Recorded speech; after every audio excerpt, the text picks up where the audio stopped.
Hey you State fans, welcome back to the Front Row Network's Whiteboard Opponent Preview.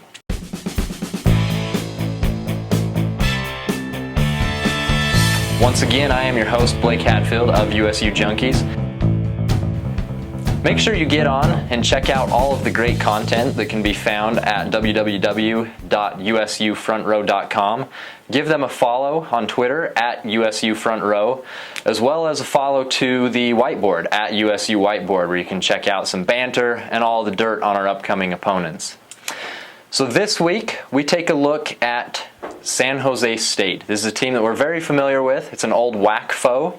We could even count the ways that we know them. And if we're going to count, I had to do this. Really excited about this get for this broadcast. Coming at you from his mansion, ladies and gentlemen, Sesame Street's The Count. Now it's time for one of my favorite things in the whole wide world. Yes, the number of the day. Oh, I wonder what the number of the day could be. Let's find out, shall we?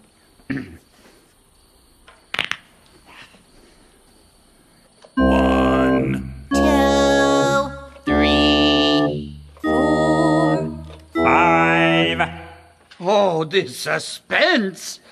6, 7, 8, 9, 10.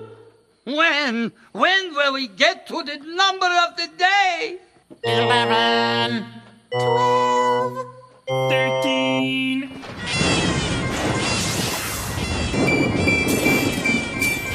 Ha-ha! The number of the day is 13. Thrilling 13. Thank you, Mr. The Count. That was incredible. I could probably watch that all day. So the city of San Jose is actually featured in a 1968 hit called Do You Know the Way to San Jose? It's a great song. If you haven't heard it before, it goes something like this.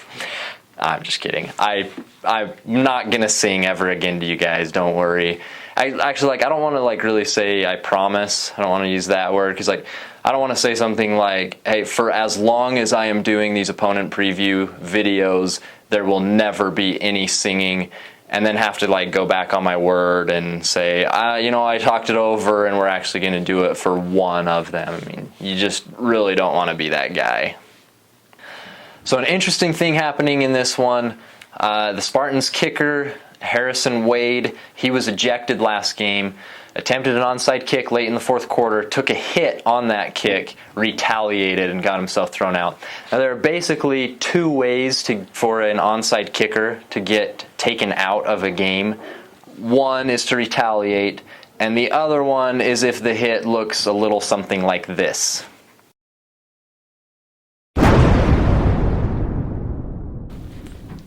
Another thing that I think we can all agree we could all watch just all day long. But let's get in and talk about what NCAA 14 had to say about this one. Got my stats here. Utah State at the end of the first quarter led 14-0. Going into the half, it was Utah State 24-14. End of the third quarter, Utah State 31-21. Utah State did hold on to win 48-36. So pretty exciting. Offensive player of the game was Joe Hill with 104 yards, 2 touchdowns, and added 18 receiving yards. By the way, it does sound like he will be here for this game Friday, so that's good news if it's really true. Defensive player of the game is B.J. Larson. He amassed 13 tackles, 6 tackles for a loss, and 2 sacks.